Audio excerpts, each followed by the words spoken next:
Olá! Hoje a gente vai mergulhar fundo num assunto que, assim, usamos todo dia, mas talvez sem explorar todo o potencial.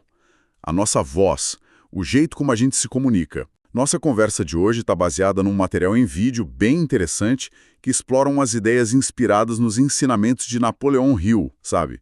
Sobre o poder da comunicação. E a missão aqui, vamos dizer assim, é tentar entender por que a forma como a gente fala, o tom, o ritmo, a clareza, muitas vezes tem um peso maior que o próprio conteúdo. Especialmente ali no primeiro contato. E o mais legal, como isso não é tipo um talento mágico que alguns têm e outros não. É uma habilidade, algo que dá para aprender e melhorar.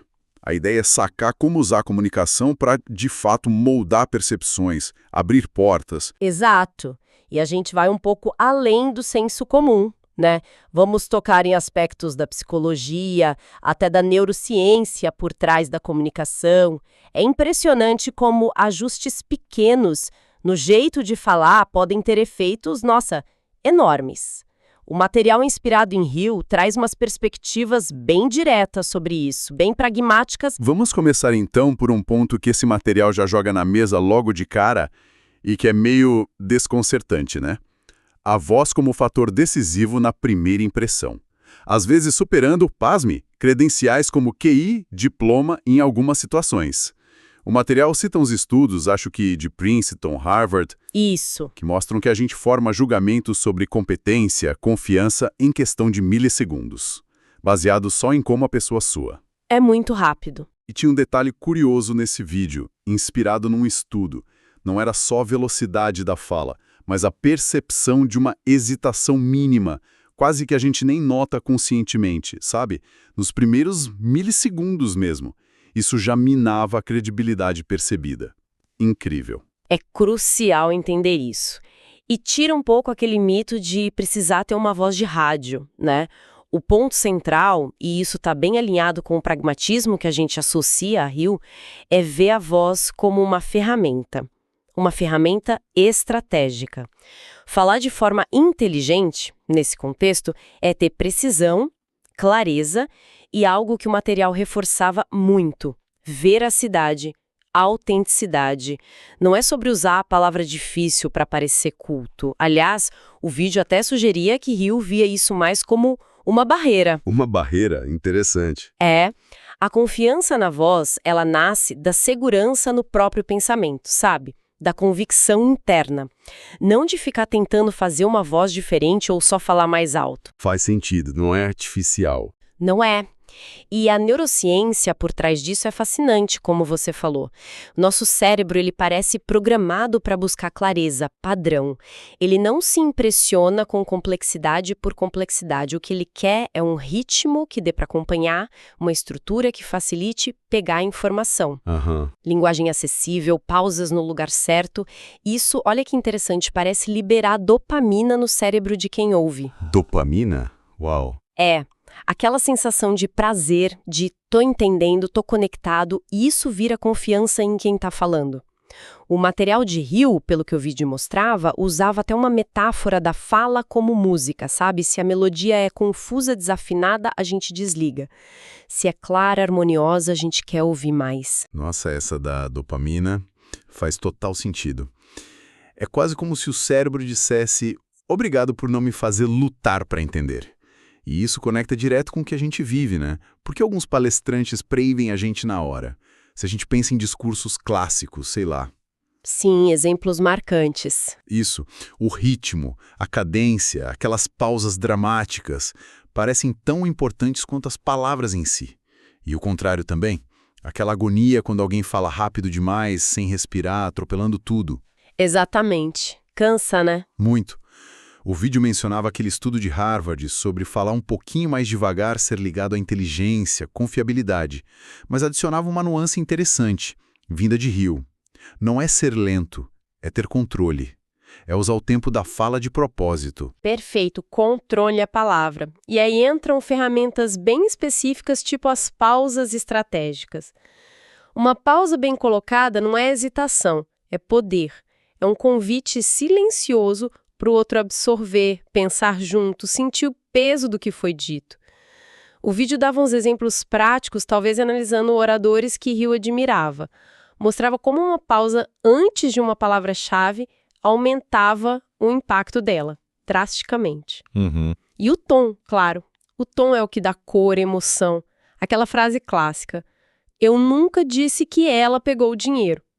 Dependendo de onde você põe a ênfase, o significado muda completamente. 6, 7 frases diferentes.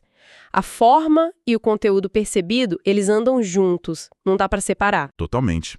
E essa conversa sobre clareza leva a gente para uma ideia que, assim, de primeira parece meio estranha, mas que o material inspirado em Hill batia bastante na tecla.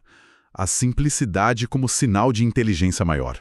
Aquela citação famosa que atribuem ao Einstein, né? Se você não consegue explicar algo de forma simples, você não entendeu bem o suficiente. Parece ser a base dessa filosofia. Mas aí fica a dúvida. Em certos meios tipo acadêmico ou um corporativo mais formalzão, será que essa simplicidade não pode ser vista como falta de profundidade? É um risco que parece existir, sim. É uma preocupação válida. Mas a perspectiva que o material trazia, bem à linha de Hill, é que a verdadeira maestria não está em exibir conhecimento com palavra difícil. Está em dominar tanto o assunto que você consegue destilar ele até a essência. Pura, acessível, mas sem perder o rigor. É quase um ato de generosidade intelectual, sabe? Generosidade intelectual. Gostei disso. É construir pontes com quem ouve, em vez de levantar muros de jargão. O material sugeria que Hill via o excesso de termo técnico como insegurança, ou até um jeito de excluir o outro de propósito. A comparação que o vídeo usava era forte. Imagina tentar explicar estratificação cognitiva intertemporal, levando à dissonância de fase heurística. Nossa! Versus dizer, olha, quando as pessoas vivem coisas muito diferentes ao longo do tempo, elas acabam pensando de jeitos tão distintos que fica difícil uma entender a outra. Qual conecta mais? Qual mostra mais segurança na mensagem? Sem dúvida a segunda. É a diferença entre querer impressionar e querer comunicar de verdade. Entendi. E junto com essa simplicidade, vem a necessidade de estrutura, né? O cérebro da gente parece que precisa mesmo de um mapinha para seguir a informação. Aquele modelo clássico: introdução que prende, desenvolvimento que entrega o ouro, conclusão que amarra tudo e talvez chame para alguma ação. É simples, mas funciona. O vídeo reforçava isso. Funciona porque respeita como a nossa mente gosta de processar histórias. Sim. E dentro dessa estrutura, tem umas técnicazinhas que o material citava que podem turbinar a clareza. A regra dos 3, por exemplo. É um clássico. Parece que tem algo na nossa cabeça que acha grupos de 3 mais completos, mais redondos. Listar 3 benefícios, dar 3 argumentos, contar em 3 atos. Outra coisa são as sinalizações, quase como plaquinhas de trânsito na fala. O ponto principal que eu quero trazer é: agora vamos olhar para a segunda consequência disso. Para fechar, isso alivia a carga mental de quem ouve, deixa a pessoa focar na mensagem. E, claro, o poder das histórias. O vídeo provavelmente trazia exemplos de como Hill usava pequenas parábolas, estudos de caso, para ilustrar aqueles princípios de sucesso, sabe? Tornando tudo mais fácil de lembrar e de sentir. Uma boa história é estrutura e emoção juntas. E essa clareza toda, essa estrutura, me parece que ela também ajuda a construir outra coisa essencial: a confiança, né? O material que a gente analisou bate muito nessa tecla. Confiança não é um traço de personalidade que nasceu com a pessoa. É algo que se constrói, que se treina. Exato. A ideia de que ter a coragem de falar, mesmo com aquele frio na barriga, já é o próprio exercício que vai fortalecendo esse músculo da confiança com o tempo. Mencionava também a importância do corpo. Postura mais ereta, olhar firme, não agressivo, mas presente. Isso manda sinais de segurança, não só para quem está ouvindo, mas para o nosso próprio cérebro. Isso puxa um ponto fundamental sobre como a falta de confiança aparece na voz e o que a gente pode fazer a respeito. O vídeo com certeza deve ter abordado os marcadores vocais clássicos, né? Aquele tom que sobe no final da frase afirmativa, que transforma a declaração em pergunta tímida. Ah, sim, o famoso up talk. Isso. E o excesso de ruídos, né? Palavras de preenchimento, tipo, né, basicamente. Elas geralmente não indicam falta de ideia, mas uma hesitação em ocupar o espaço com a própria voz. É quase um pedido de desculpa por estar falando. Faz sentido. E o material inspirado em Hill provavelmente sugeriria umas contramedidas práticas, tipo treinar a usar o silêncio de forma consciente. O silêncio controlado demonstra poder, não fraqueza. E a visualização, tirar uns minutinhos antes de uma conversa importante para se imaginar falando com calma, com clareza, com confiança, funciona como um ensaio mental, ajuda a controlar a resposta do corpo ao estresse. Uma dica prática que talvez estivesse lá, se gravar falando e ouvir para pegar esses padrões de linguagem mais fraca. Tipo começar a frase com "eu só acho que pode ser besteira, mas desculpa interromper". E aí ativamente trocar por uma linguagem mais direta, mais assertiva. E essa confiança que se constrói parece que anda de mão dada com a autenticidade, né? O material falava sobre alinhar o que a gente diz com o que a gente é de verdade, sem tentar ser outra pessoa. Falar a partir da experiência real, das convicções que a gente tem, até das nossas vulnerabilidades, dos erros que ensinaram alguma coisa. Isso parece que cria uma conexão muito mais forte, mais duradoura do que um discurso perfeito, mas que soa, sei lá, ensaiado, distante. Sim, mas é importante definir bem essa autenticidade. E o material de Hill provavelmente faria essa distinção. A autenticidade não é desculpa para ser descuidado, para falar sem filtro ou só pensar em si. Na verdade, é clareza responsável. Clareza responsável. Gostei. É ter a coragem de dizer a sua verdade, mas pensando no impacto no outro, respeitando o contexto. É parar de focar em impressionar e começar a focar em expressar com integridade. Quando essa chavinha vira, a influência genuína começa a aparecer. A voz natural, com o ritmo e o timbre únicos de cada um, mesmo que não seja perfeita para os padrões aí fora, ela carrega um peso, uma credibilidade que imitação nenhuma consegue ter. Totalmente. E nesse papo de comunicação genuína, tem uma habilidade que o material deve ter destacado como rara e, nossa, extremamente poderosa, a escuta ativa. A gente vive numa cultura que valoriza muito falar, se expor, né? Por isso, quem desenvolve a capacidade de ouvir de verdade, não só esperar a vez de falar, mas estar ali presente, tentando entender o outro, sem julgar, deixando o ego de lado, essa pessoa se torna alguém de imenso valor, de imensa influência. É um ato de generosidade que constrói umas pontes de confiança muito fortes. O silêncio atento, às vezes, diz mais que 1000 palavras. Faz todo sentido. E essa escuta profunda deve ser a base para qualquer tipo de persuasão, que seja ética, que seja eficaz, certo? O vídeo deve ter tocado nisso. Persuasão não como manipular ou forçar a barra, mas como a arte de ajudar o outro a escolher ver as coisas de um jeito novo, ou tomar uma decisão diferente. Exatamente. Quando alguém se sente de fato compreendido, as barreiras caem. Aí sim, dá para apresentar argumento lógico, apelar para a emoção certa, mas sempre pensando nos benefícios pro outro, na ótica de quem está ouvindo. É ajudar o outro a se convencer sozinho, né? Perfeito. E como aplicar tudo isso quando a coisa aperta? Numa negociação tensa, numa apresentação-chave, ou até numa discussão difícil em casa ou no trabalho?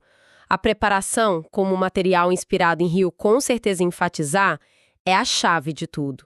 Não decorar um texto, mas ter clareza total do objetivo, dos pontos que não podem faltar e ter ensaiado mentalmente os cenários a tal da visualização. Em momentos de estresse forte, algumas táticas podem salvar. Tipo, desacelerar a fala de propósito. Isso acalma a gente e passa controle. Usar frases mais curtas, mais diretas, para diminuir a chance de se enrolar. Fazer pausas conscientes para respirar. Reorganizar as ideias e, diante de crítica ou ataque, treinar a responder com curiosidade. Entendo que você vê assim, pode me explicar melhor sobre X? Em vez de já ir se defendendo. Manter o tom de voz firme, estável, mesmo que baixo, âncora muito mais a situação do que gritar. Olhando para tudo isso que a gente conversou, parece que a mensagem final que esse material inspirado em Hill deixa é ainda mais profunda, né?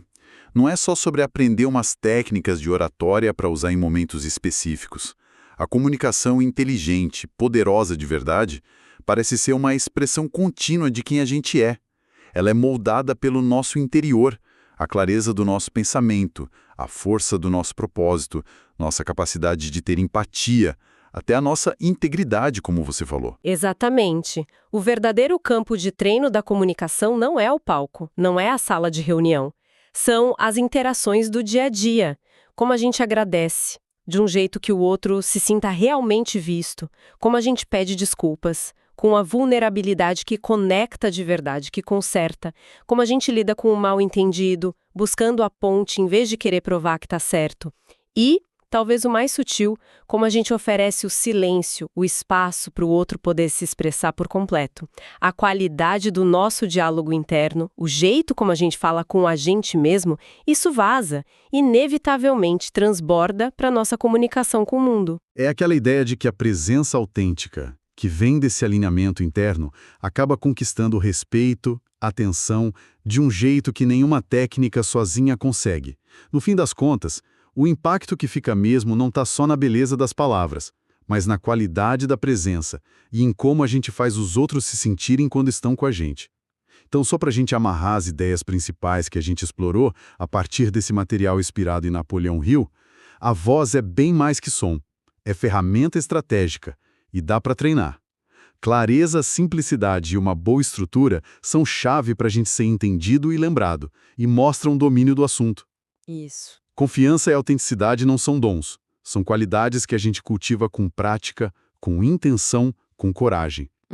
Ouvir ativamente talvez seja a ferramenta de comunicação mais poderosa e mais esquecida que existe. E, por fim, se comunicar bem sob pressão depende muito de preparo mental e de técnica para manter a calma e a clareza. E fechando essa nossa análise, a perspectiva que fica é que a comunicação que realmente marca vai além de dominar a técnica. Ela nasce de um viver mais consciente, mais alinhado com os próprios valores, com uma busca por clareza interna. O trabalho principal, então, não é só aprender a falar bonito, mas sim refinar dia após dia quem a gente é por trás das palavras que a gente escolhe usar. A nossa comunicação externa é, no fim das contas, um espelho do nosso estado interno. Fica aqui uma provocação final para quem está ouvindo pensar um pouco.